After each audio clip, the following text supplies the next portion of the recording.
Most people think miracles happen in hospitals or churches, but I witnessed one happen right in front of Riverside Elementary School on a rainy Tuesday morning. My name is Jack, and I've been the crossing guard here for 3 years now. Before we jump back in, tell us where you're tuning in from. And if this story touches you, make sure you're subscribed, because tomorrow, I've saved something extra special for you. I've seen thousands of kids cross this street, but I'd never seen anything like what happened with Emma Morrison, the little girl who hadn't spoken a single word in 2 years, until the day I pulled her from the path of an oncoming delivery truck.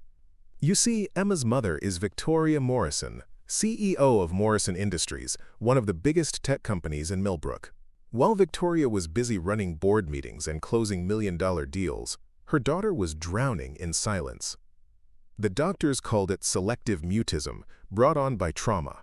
But what they couldn't explain was why Emma would only speak to me, a guy who makes $15 an hour keeping kids safe at crosswalks. This isn't just a story about a rich woman and a working man. It's about how sometimes the most broken people find exactly what they need in the most unexpected places. It's about learning that love doesn't care about your bank account, and that the courage to speak, really speak, can change everything. Jack Martinez had never imagined that standing at the corner of Elm and 3rd Street would change his life forever. At 34, he had settled into a routine that felt safe, predictable, and manageable. Every morning at 7:15, he would arrive at Riverside Elementary School, put on his fluorescent safety vest, and take his position with the stop sign that had become as familiar as his own reflection. The job wasn't glamorous, but it paid enough to cover rent on his small apartment and groceries for himself and his 8-year-old son, Tyler. After his divorce 2 years earlier, Jack had taken the crossing guard position because it allowed him to be present for Tyler's school day while still earning a steady income. The other parents barely noticed him, treating him like part of the street furniture, a necessary safety feature that required no more acknowledgement than a traffic light. But Jack noticed everything. He knew which kids forgot their lunch money on Mondays, which ones struggled with heavy backpacks, and which families were always running late. He had developed an unofficial early warning system for detecting trouble before it started, whether it was bullying, family problems at home, or simple playground disputes that might spill into the street. That's how he first noticed Emma Morrison. She was impossible to miss, not because she stood out, but because she seemed to be trying so hard to disappear. While other children chattered excitedly with friends or called out to their parents, Emma walked in complete silence. Her expensive clothes and designer backpack marked her as different from most of the Riverside Elementary students, but it was her haunted expression that made Jack's chest tighten with concern. Emma's mother, Victoria Morrison, was a familiar sight in Millbrook's business district. Her face appeared regularly in the local newspaper's business section, always photographed in sharp suits and confident poses that suggested someone accustomed to being in control. But the woman Jack observed during school pickup was different, distracted, impatient, constantly checking her phone while Emma climbed silently into the back seat of their black SUV.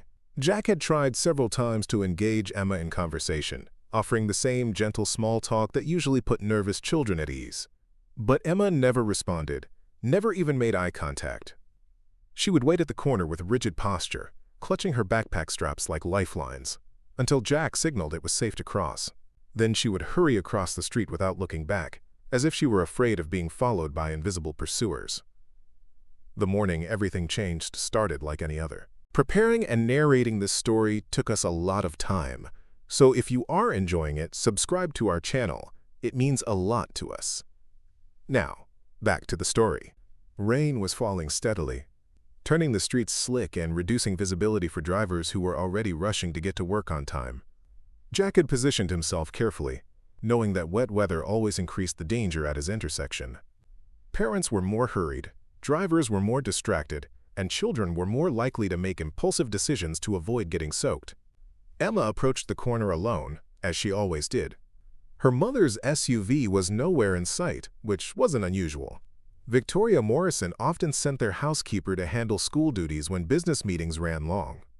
Emma wore a bright yellow raincoat that should have made her highly visible, but she seemed smaller than usual, more fragile against the gray morning sky. Jack was watching a delivery truck navigate the turn from 3rd Street when he noticed Emma step off the curb. The truck driver, struggling with windshield wipers that weren't clearing the rain effectively, didn't see the small figure in yellow who had apparently decided she couldn't wait any longer for the crossing signal. Time seemed to slow as Jack realized what was happening. Emma was walking directly into the path of the truck, moving with the same mechanical precision she brought to everything else, as if she were following invisible instructions that only she could hear. The driver was looking down at his delivery manifest, trying to read an address through rain-spotted glasses. Jack dropped his stop sign and sprinted into the intersection, his work boots slipping slightly on the wet asphalt. He reached Emma just as the truck driver looked up and slammed on his brakes, the vehicle skidding sideways in a shower of spray and the screech of protesting tires. Jack scooped Emma into his arms and dove toward the opposite curb, landing hard on his shoulder as the truck came to a stop exactly where they had been standing seconds before. For a moment, everything was silent except for the sound of rain hitting the pavement and the truck's idling engine. Then Emma Morrison, who hadn't spoken a word in 2 years, looked up at Jack with wide, startled eyes and whispered, "Thank you for catching me." The words were so soft that Jack thought he might have imagined them, but Emma's lips had moved, and her eyes held a clarity that he had never seen before. She was really looking at him, really seeing him, as if she had just woken up from a long, complicated dream. That was the moment Jack Martinez realized his life as an invisible crossing guard was about to become something much more complicated, much more dangerous, and infinitely more meaningful than he had ever imagined possible. The paramedics arrived within minutes, summoned by witnesses who had seen the near accident unfold. Jack found himself sitting on the school steps with Emma still in his arms, both of them wrapped in emergency blankets while EMTs checked for injuries. Emma hadn't spoken again since those first whispered words, but she hadn't pulled away from Jack either. She sat quietly against his chest, occasionally looking up at his face with an expression of curious trust that made his heart ache. Victoria Morrison arrived like a force of nature, her heels clicking rapidly across the wet pavement as she rushed from her car to where they sat. Jack had expected anger, accusations, perhaps threats of lawsuits for allowing her daughter to wander into traffic. Instead, Victoria dropped to her knees in front of them, her usually perfect composure cracking as she reached out to touch Emma's face. "Baby, are you hurt? Emma, please look at me." Victoria's voice carried a desperation that Jack had never heard from the confident businesswoman he'd observed from a distance. But Emma turned her face away, pressing closer to Jack's shoulder as if seeking protection from her own mother's intensity. The rejection hit Victoria like a physical blow. Jack watched her struggle to maintain control, her hands trembling as she pulled them back to her sides. "I don't understand," she whispered, more to herself than to anyone else. "She won't even look at me anymore." Dr. Sarah Chen, the school psychologist, had been called to assess Emma's emotional state after the incident. Jack knew Dr. Chen well. She often consulted with crossing guards about children who might be struggling with anxiety or behavioral issues. As she approached their small group, Jack noticed how Emma's grip on his jacket tightened. "Emma, sweetheart, can you tell me how you're feeling right now?" Dr. Chen's voice was gentle, practiced. She had worked with traumatized children for 15 years and knew how to create safe spaces for difficult conversations.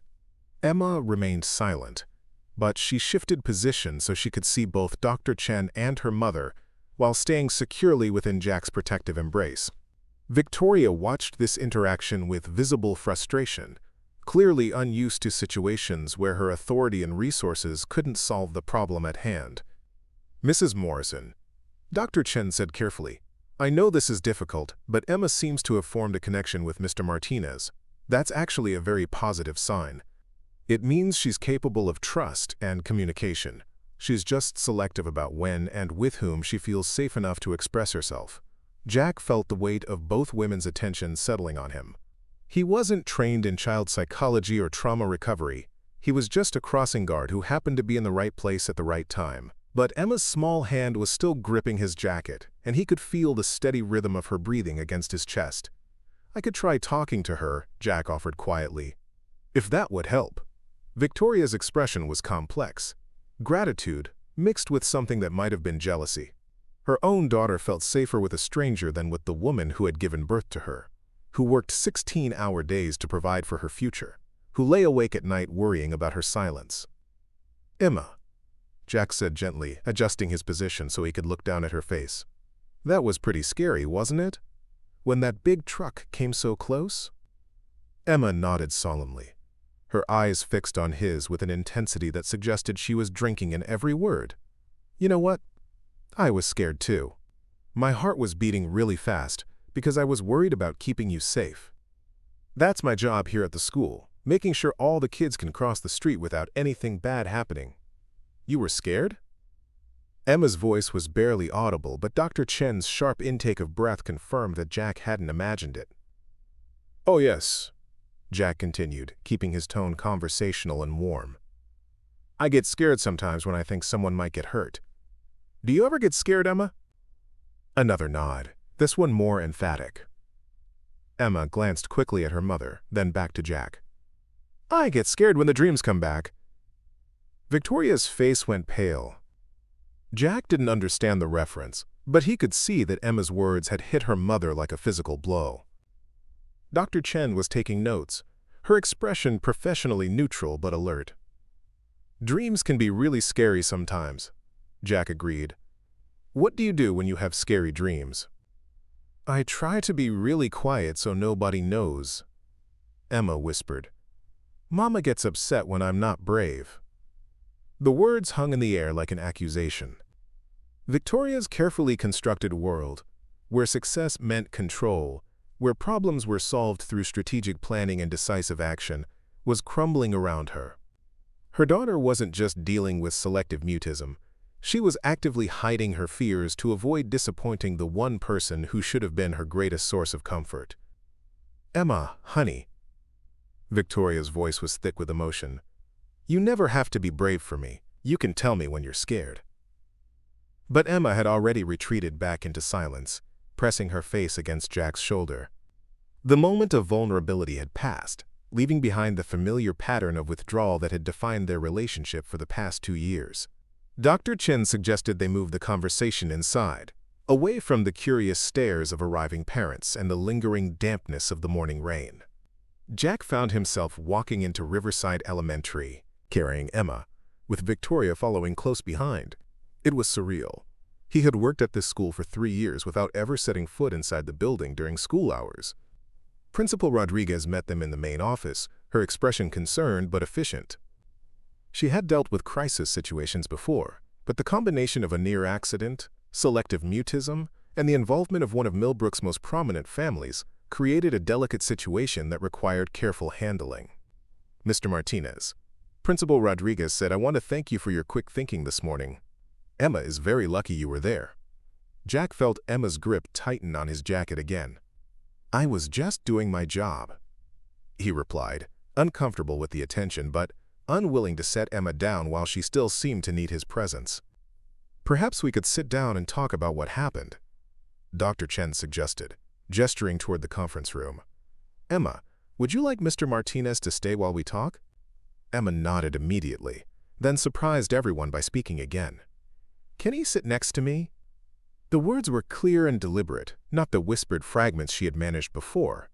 Victoria watched her daughter make this request of a man she had known for less than an hour, a man who represented everything Victoria had worked to rise above: limited education, modest income, a life defined by service rather than achievement. But Victoria also recognized something in Jack's manner that she had lost somewhere along her climb to corporate success. He wasn't trying to fix Emma or analyze her or push her toward predetermined goals. He was simply present, offering steady calm in the middle of chaos without expecting anything in return. As they settled around the conference table, Jack found himself in an impossible position. Emma sat pressed against his side, finally talking, but only to him.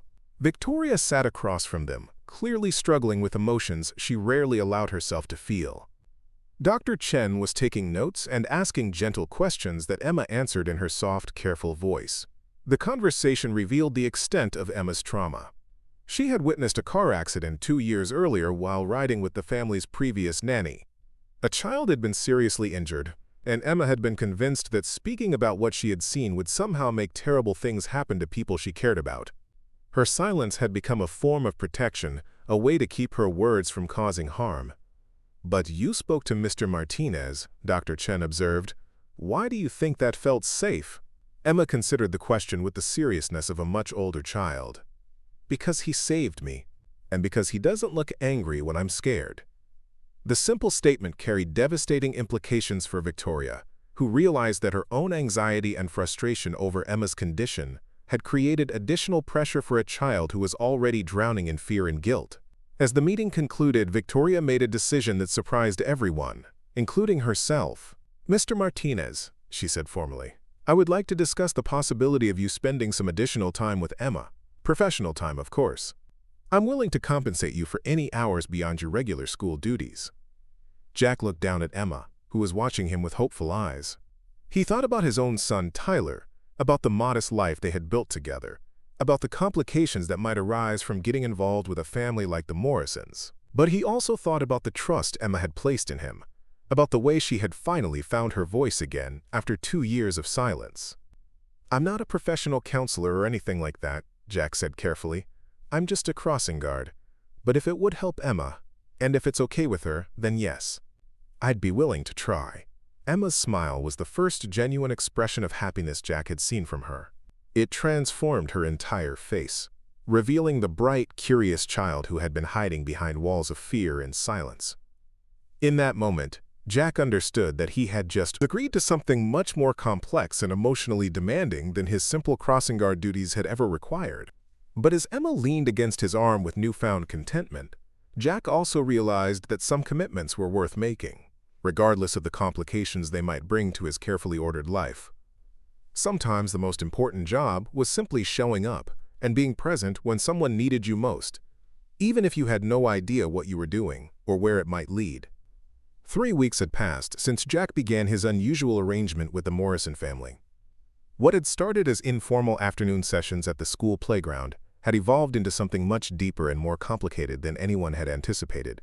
Emma was not only speaking regularly to Jack, but she had begun asking him questions about everything from why leaves changed colors to whether he thought her drawings were good enough to hang on his refrigerator. Victoria had initially approached their arrangement with the same strategic mindset she brought to business negotiations.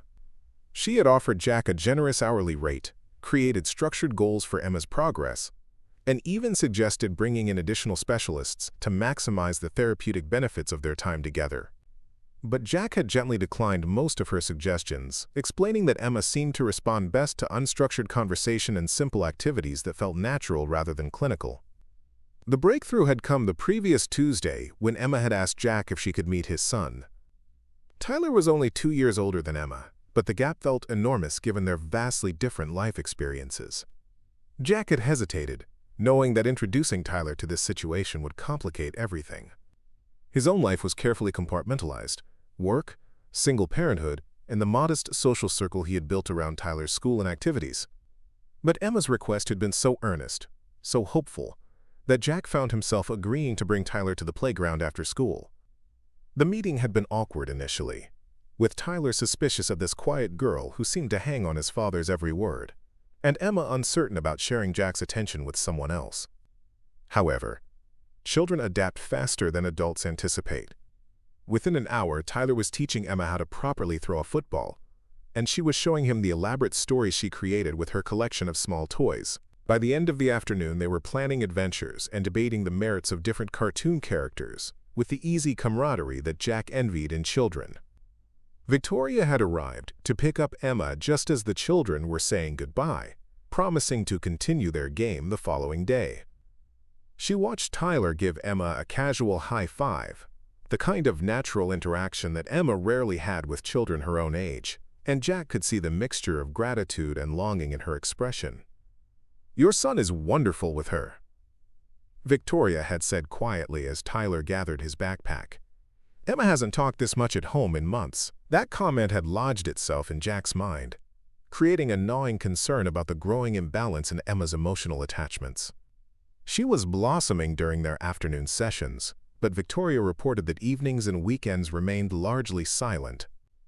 Emma would answer direct questions with brief responses, but the animated conversations and spontaneous observations she shared with Jack seemed reserved exclusively for their time together. Dr. Chen had warned them about this possibility during their weekly consultation meetings. Emma is using Jack as a bridge back to communication, she had explained. But we need to be careful that she doesn't become dependent on that specific relationship to the exclusion of others, particularly her mother. The warning proved prophetic when Emma began asking if she could spend the night at Jack's apartment, if Tyler could come to her house for dinner, if Jack could drive her to school instead of the family's usual driver. Each request revealed how much Emma craved the informal, uncomplicated family dynamic she experienced with Jack and Tyler, and how dissatisfied she was becoming with her own isolated existence. Victoria's response to Emma's growing attachment was complex and increasingly strained. On one hand, she was genuinely grateful that her daughter was speaking again, participating in conversations, showing interest in activities and friendships. On the other hand, she was struggling with the reality that Emma's emotional breakthrough had occurred with someone else, in a context that highlighted everything Victoria felt she was failing to provide as a mother. The tension reached a breaking point on a Friday afternoon when Emma refused to leave the playground when Victoria arrived for pickup. She wrapped her arms around Jack's legs and announced that she wanted to go home with him and Tyler, instead of returning to the quiet house, where nobody laughed or played games or made funny voices while reading stories. "Emma, that's enough," Victoria said sharply, her patience finally fracturing after weeks of watching her daughter prefer a virtual stranger's company to her own. "Mr. Martinez has his own family to take care of. You can't just decide you want to live with someone else." The words were harsher than Victoria had intended, driven by her own feelings of inadequacy and jealousy. Emma's face crumpled, and she looked up at Jack with eyes that seemed to be asking him to fix this situation the way he had fixed everything else that scared her. Jack found himself caught between his genuine affection for Emma and his awareness that he was inadvertently undermining her relationship with her mother. "Emma, sweetie, your mom loves you very much. She's been working really hard to make sure you have everything you need. But I need you," Emma said simply, the words carrying a weight that made both adults uncomfortable. "And I need Tyler. You don't get angry when I ask questions, and Tyler doesn't care if I don't know how to play the games right." Victoria's face went pale as she absorbed the implications of Emma's statement. Her daughter wasn't just rejecting her. She was articulating specific criticisms of Victoria's parenting style, pointing out the ways that Victoria's perfectionism and high expectations had created an environment where Emma felt she couldn't be herself. The drive home that evening was conducted in heavy silence, with Emma staring out the window and Victoria gripping the steering wheel as she tried to process what had happened. When they arrived at their house, a sprawling contemporary structure in Millbrook's most exclusive neighborhood, Emma went directly to her room without saying goodnight, leaving Victoria alone with the realization that her beautiful home felt exactly like what Emma had called it, a quiet house where nobody laughed. That weekend, Victoria made a decision that she thought would solve the problem. She called Jack and requested a meeting, explaining that she wanted to discuss expanding his role in Emma's life. When they met at a coffee shop downtown, Victoria presented her proposal with the same professional thoroughness she brought to business presentations. "I've been thinking about Emma's needs," Victoria began, pulling out a folder of documents. "I want to offer you a full-time position as her companion and tutor. The salary would be substantial, more than enough for you to leave your crossing guard job and focus entirely on Emma's development. I've researched child development specialists, and while you don't have formal credentials, your results with Emma are undeniable." Jack listened to her offer with growing unease. The salary she proposed was more than double his current income, enough to significantly improve his and Tyler's standard of living. But something in Victoria's manner suggested that this wasn't just about helping Emma. It was about controlling the situation, about turning their organic relationship into something more manageable and professional. "Mrs. Morrison," Jack said carefully, "I appreciate the offer, but I'm not sure that's what Emma needs. She responds to our time together because it feels normal and unforced. If you make me her employee, it changes the dynamic completely." Victoria's expression hardened slightly. "Mr. Martinez, I'm trying to give you an opportunity to make a real difference in my daughter's life while significantly improving your own circumstances. This is a generous offer." The underlying message was clear. Victoria was used to solving problems with money and contracts, and she expected Jack to be grateful for the chance to upgrade his life. But Jack had seen enough of Emma's world to understand that wealth hadn't protected her from trauma, and professional interventions hadn't restored her voice. "I think what Emma needs most is to feel like she has normal relationships with people who care about her for herself, not because they're being paid to care," Jack replied. "The moment you start paying me to be her friend, I stop being her friend and become another adult whose attention she has to earn." Victoria's frustration was evident as she realized that Jack couldn't be managed the way she managed other aspects of her life. He wasn't impressed by her success, intimidated by her authority, or motivated by financial incentives. His priorities were completely foreign to her experience, centered around emotional authenticity rather than measurable achievements. The conversation ended awkwardly, with Victoria unable to hide her disappointment that Jack had rejected what she considered a life-changing opportunity. She had offered him entry into her world of privilege and security, and he had chosen to remain in his modest circumstances rather than compromise what he saw as Emma's best interests. But Victoria's sense of rejection quickly transformed into something more dangerous: determination to find a solution that would work on her terms. She began researching residential treatment programs for children with selective mutism, consulting with expensive specialists who promised faster results than the slow, organic progress Emma was making with Jack. More troubling, Victoria started making inquiries about Jack's background, his qualifications, his fitness to spend unsupervised time with her daughter. She told herself she was being a responsible parent, conducting due diligence on someone who had become important in Emma's life. But her investigation carried undertones of suspicion and control that suggested she was looking for leverage rather than reassurance.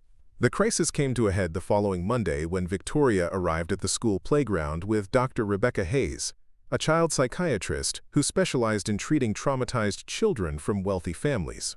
Dr. Hayes had a reputation for achieving rapid results through intensive therapeutic interventions, and Victoria had convinced herself that professional treatment was preferable to the informal relationship that had developed between Emma and Jack. "Emma," Victoria announced with forced brightness, "I'd like you to meet Dr. Hayes. She's going to help us work on your speaking so you can feel comfortable talking to everyone, not just Mr. Martinez." Emma's response was immediate and devastating. She stopped mid-sentence in her conversation with Jack, her face closing off as she retreated into the protective silence that had defined her life before their relationship began. Dr. Hayes attempted several professional techniques to engage Emma in conversation, but the child had clearly decided that this interaction represented a threat to her connection with Jack. "I think we should schedule some sessions at my office," Dr. Hayes suggested after 15 minutes of unsuccessful attempts to break through Emma's renewed silence. Sometimes children respond better in a controlled therapeutic environment. Jack watched Emma's increasing distress with growing concern.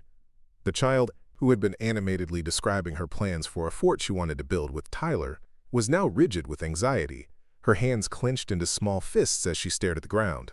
"Maybe we could give Emma some time to adjust to this idea," Jack suggested diplomatically. "Change can be scary, especially when things have been going well." "Mr. Martinez?" Victoria's voice carried a sharp edge that hadn't been there before. "While I appreciate your concern, I think it's time for professional intervention. Emma needs to develop coping strategies that don't depend on one specific person being available to her." The implication was clear. Jack had become a problem to be solved rather than a resource to be valued. Victoria was ready to dismantle the relationship that had restored her daughter's voice in favor of a professional solution that she could control and direct. As Jack looked at Emma's frightened face and Victoria's determined expression, he realized that the simple arrangement that had begun with a moment of crisis in the street was about to become much more complicated and potentially destructive than anyone had anticipated. Jack hadn't seen Emma Morrison in 6 weeks. The last conversation he'd had with Victoria had been brief and formal, conducted over the phone on a Tuesday evening while Tyler practiced piano in their small living room. Victoria had explained that Dr. Hayes recommended a complete break from their informal sessions while Emma underwent intensive therapy designed to help her transfer her communication skills to other relationships. "It's nothing personal, Mr. Martinez," Victoria had said, though her tone suggested otherwise. "Dr. Hayes feels that Emma has become too dependent on your specific validation. She needs to learn that she can speak safely with other people." Jack had accepted the decision with the same quiet dignity he brought to most disappointments in his life. He understood Victoria's logic, even if he disagreed with her methods. But understanding didn't make it easier to explain to Tyler why Emma wouldn't be joining them at the playground anymore, or to ignore the hollow feeling that settled in his chest when he realized how much he had grown to care about the little girl who had spoken her first words in 2 years while sitting in his arms. The weeks that followed felt strangely empty despite Jack's efforts to maintain his normal routine. He continued his crossing guard duties, helped Tyler with homework, and spent weekends attending Little League games and exploring local hiking trails. But he found himself scanning the pickup line each afternoon, hoping to catch a glimpse of Emma's yellow raincoat or her serious expression as she concentrated on some internal puzzle. Tyler had asked about Emma frequently during the first few weeks, wondering when she would come back to play football or finish the elaborate chalk city they had been designing on the playground pavement. Jack had explained that Emma was working with a doctor to help her feel more comfortable talking to everyone, which Tyler accepted with the resilient adaptability of childhood. But as the week stretched on, Jack noticed changes in his own son that concerned him. Tyler had grown quieter, more introspective, often staring out their apartment window toward the wealthier neighborhoods where Emma lived. One evening, as they sat at their small kitchen table sharing a dinner of spaghetti and meatballs, Tyler finally voiced what had been troubling him. "Dad, did we do something wrong? Is that why Emma's mom doesn't want her to see us anymore?" The question hit Jack like a physical blow. He set down his fork and looked at his son's worried face, realizing that Tyler had internalized Victoria's decision as a rejection not just of Jack, but of their entire way of life. The 8-year-old had somehow concluded that their modest circumstances, their simple pleasures, their uncomplicated love, had been found lacking by people who mattered. "No, buddy," Jack said carefully, reaching across the table to squeeze Tyler's hand. "We didn't do anything wrong. Sometimes adults make decisions that are hard to understand, but it doesn't mean anyone did anything bad." Tyler nodded solemnly, but Jack could see that his explanation hadn't entirely erased the hurt and confusion in his son's eyes. That night, after Tyler had gone to bed, Jack sat alone in their living room, considering the broader implications of what had happened. Victoria had dismissed their relationship with Emma as if it were a temporary inconvenience, something to be managed and then discarded when it no longer served her purposes. The dismissal stung more than Jack wanted to admit. He had allowed himself to believe that their connection transcended the obvious differences in their social and economic circumstances. Emma's progress had felt like proof that genuine care and attention could accomplish what expensive specialists and structured interventions could not. But Victoria's decision suggested that he had been naive about the barriers that separated their worlds. Meanwhile, across town in her executive office, Victoria was struggling with her own doubts about the path she had chosen. Dr. Hayes' intensive therapy sessions had been running for 6 weeks, and Emma's progress was disappointingly slow. The child had spoken during several sessions, but her responses remained mechanical and guarded, lacking the spontaneous joy that had characterized her conversations with Jack. More troubling, Emma had begun exhibiting new behavioral problems at home. She refused to eat dinner at the formal dining table, insisting on taking her meals alone in her room. She had stopped drawing, an activity that had always brought her comfort. Most concerning of all, she had begun asking repeatedly when she could see Mr. Jack again, becoming increasingly agitated when Victoria explained that she was working with Dr. Hayes now. Children often regress temporarily when transitioning to new therapeutic relationships. Dr. Hayes had assured Victoria during their weekly parent consultation, "Emma is testing boundaries to see if you'll maintain the structure we've established. It's important not to give in to her demands to return to the previous arrangement." Victoria wanted to believe that the professional approach was superior, that the substantial fees she was paying Dr. Hayes would eventually produce better results than the informal friendship Emma had shared with Jack. But she couldn't ignore the growing evidence that Emma was becoming more withdrawn, not less, as the weeks progressed. The breaking point came on a rainy Thursday afternoon that reminded Victoria painfully of the morning when Jack had saved Emma's life. Victoria had left work early to attend Emma's therapy session, hoping to see signs of the breakthrough that Dr. Hayes kept promising was imminent. Instead, she found herself sitting in Dr. Hayes' elegant office watching her daughter retreat into the deepest silence she had maintained since the accident 2 years earlier. Emma sat rigidly in her chair, staring at her hands while Dr. Hayes employed increasingly frustrated attempts to elicit any response at all. "Emma, we've talked about how important it is for you to practice using your voice," Dr. Hayes said with professional patience that was beginning to show cracks. "Your mother has invested a great deal of time and money in helping you overcome this challenge. The least you can do is try to participate." The words felt wrong to Victoria, though she couldn't immediately identify why. There was something transactional about Dr. Hayes' approach, an underlying message that Emma owed communication in exchange for the resources being expended on her behalf. It was a perspective that made sense in Victoria's business world, where investments were expected to produce measurable returns, but it felt deeply inappropriate when applied to a traumatized child. Emma's response to Dr. Hayes' appeal was to curl up in her chair and close her eyes, effectively removing herself from the interaction while remaining physically present.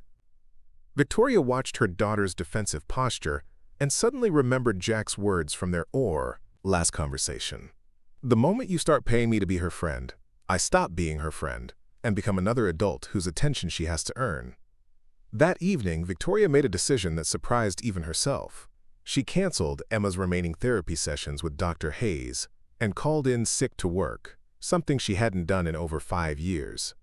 Instead of returning to their silent house, she drove Emma to the park near Jack's neighborhood, hoping that a change of environment might help her daughter begin to process what had been happening.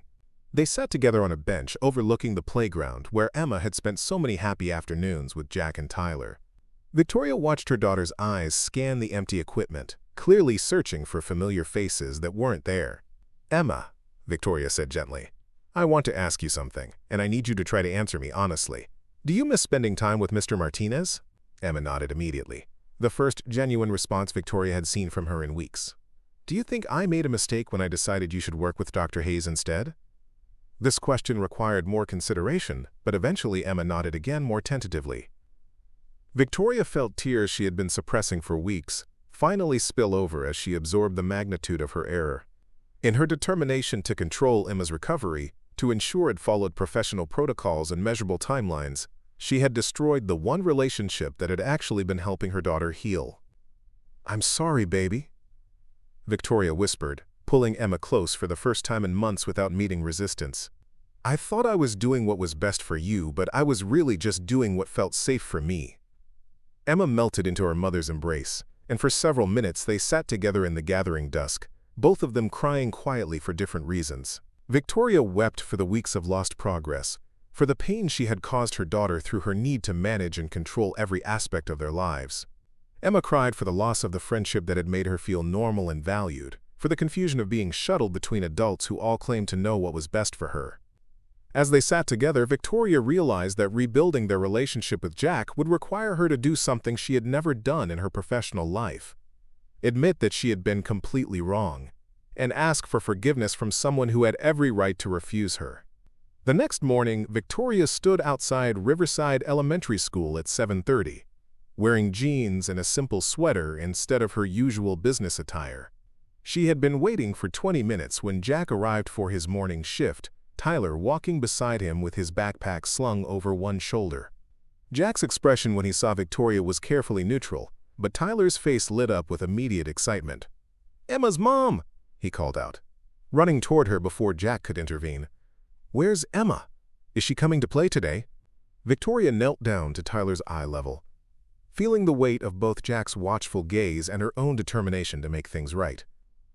"I don't know, Tyler," she said honestly. "That depends on whether your dad thinks it would be okay for Emma to spend time with you again. I made some mistakes, and I need to apologize." Jack approached slowly, his expression guarded but not hostile. Victoria could see Tyler watching this adult interaction with the intense focus children brought to situations that might affect their happiness. "Mrs. Morrison," Jack said formally, "if you're here about Emma, maybe we should talk after I finish my morning duties." "Of course," Victoria agreed quickly. "I can wait. I have all the time in the world."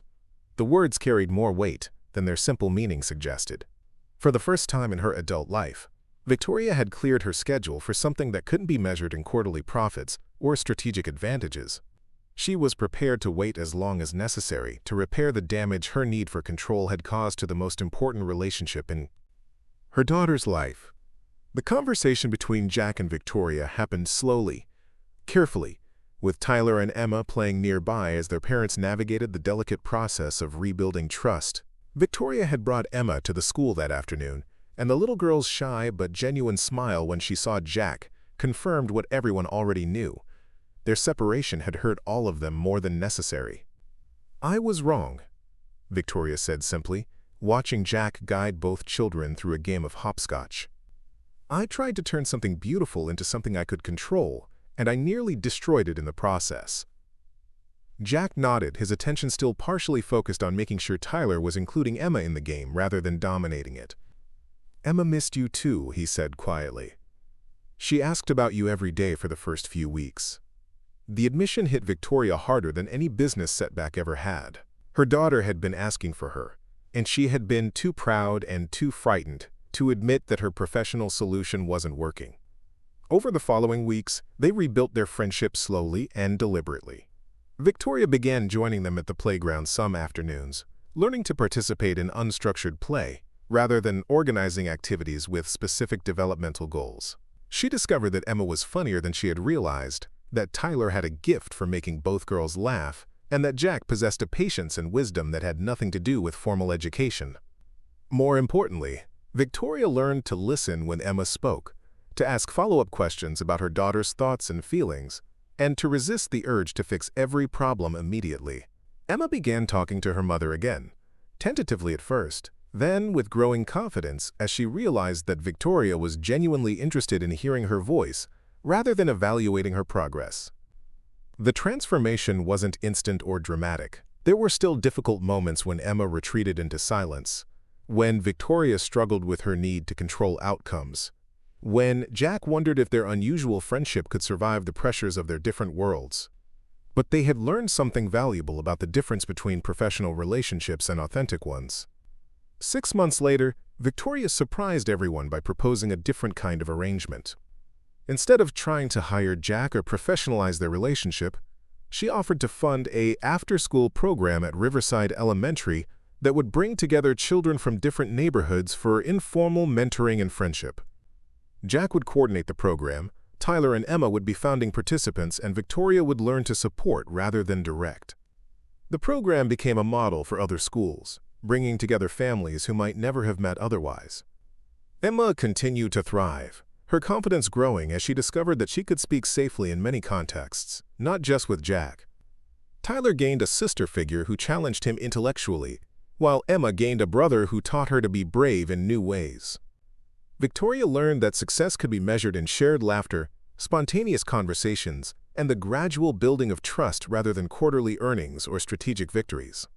She remained CEO of Morrison Industries, but she also became a mother who knew how to listen, how to play, and how to let her daughter lead sometimes, instead of always trying to guide her toward predetermined goals.